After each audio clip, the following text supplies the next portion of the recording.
ইহুদিরা হযরত ওমর রাদিয়াল্লাহু তাআলা আনহুকে যে 4টি প্রশ্ন করে বিপদে ফেলার চেষ্টা করেছিল, হযরত ওমর রাদিয়াল্লাহু তাআলা আনহু ছিলেন তৎকালীন আরবের গুটি কয়েক শিক্ষিত লোকদের মধ্যে অন্যতম। সমগ্র আরবে স্বল্প যে কয়জন লোক অক্ষর জ্ঞানের অধিকারী ছিলেন, হযরত ওমর রাদিয়াল্লাহু তাআলা আনহু ছিলেন তাদের মধ্যেই একজন। ইসলামী খেলাফতের তখন স্বর্ণযুগ চলছে। ইসলামের এই বিজয়কে থামাতে একের পর এক কূটকৌশল সাজাতে ব্যস্ত ইহুদিরা। তেমনি এক অপকৌশলের অংশ হিসেবে কয়েকজন ইহুদি ধর্মযাজক হযরত ওমর রাদিয়াল্লাহু তাআলা আনহুর দরবারে এলেন। তারা খলিফা ওমর রাদিয়াল্লাহু তাআলা আনহুকে প্রস্তাব দিলেন যে তারা 4টি প্রশ্ন করবে। এই প্রশ্নগুলোর উত্তর আসমানি কিতাব থেকে দিতে হবে, সেটা হোক তাওরাত, জাবুর, ইনজিল অথবা কোরআন থেকে। উত্তর আসমানি কিতাব থেকেই দিতে হবে। বলাই বাহুল্য, প্রশ্নগুলোর উত্তর আসমানি কিতাবসমূহে উল্লেখ আছে। মুসলমানদের কেউ এর উত্তর দিতে পারলে যাজকরা সবাই ইসলাম ধর্ম গ্রহণ করবেন, কিন্তু যদি কেউই প্রশ্নগুলোর উত্তর দিতে না পারেন তবে যাজকরা ইসলামী খেলাফতের সর্বত্র এই পরাজয়ের কথা ছড়িয়ে দেবে, যার পরিণতিতে ইসলামী খেলাফতের ভাবমর্যাদা চরম সংকটের সম্মুখীন হবে।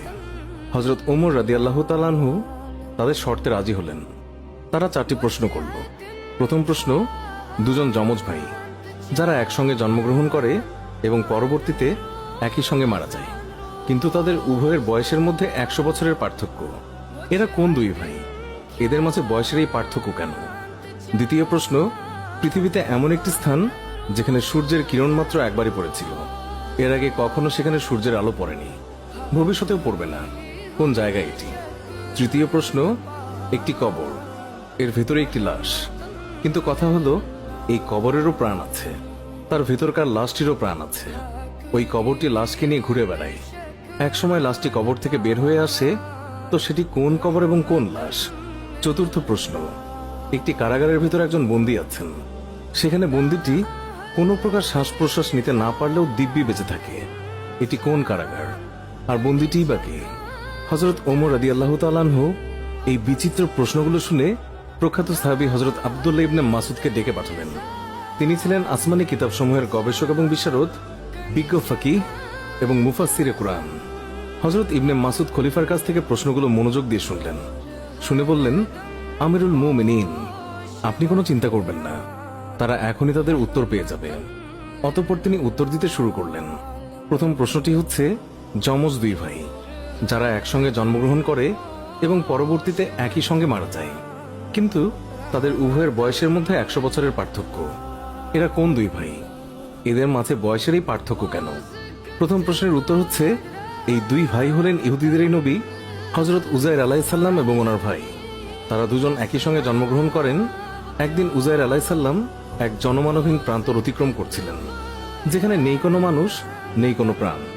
শূন্য খাঁখা ময়দান দেখে তিনি বললেন, হে রাব্বুল আলামিন, এইরকম স্থানেও কি কখনো আবাদ হতে পারে?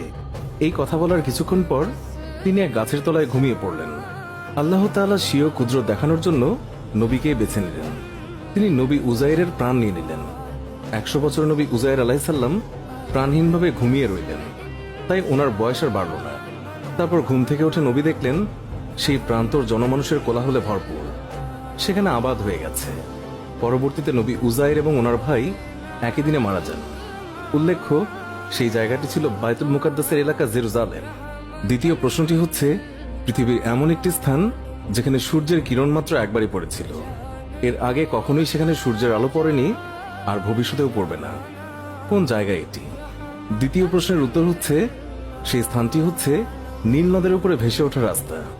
বনি ইসরায়েলদের নিয়ে নীল নদ পার হবার সময় যখন হযরত মুসা আলাইহিস সালাম পানিতে তার লাঠি দ্বারা আঘাত করেছিলেন, তখন আল্লাহ পাকের কুদরতে পানির উপরে 12টি রাস্তা ভেসে ওঠে। পরবর্তীতে ফেরাউন এবং তার দলবল নীলনদ পার হতে গেলে রাস্তাটি ডুবে যায়। এই রাস্তাটিতেই মাত্র একবার সূর্যের কিরণ পতিত হয়েছিল, আর ওই রাস্তাটি আর কখনো ভাসবে না, আর কখনো আলোও পড়বে না। তৃতীয় প্রশ্নটি হচ্ছে, একটি কবর, তার ভেতরে একটি লাশ, কিন্তু কথা হলো এই কবরেরও প্রাণ আছে, তার ভেতরকার লাশটিরও প্রাণ আছে। ওই কবরটি লাশকে নিয়ে ঘুরে বেড়ায়। একসময় লাশটি কবর থেকে বের হয়ে আসে, তো এটি কোন কবর এবং কোন লাশ?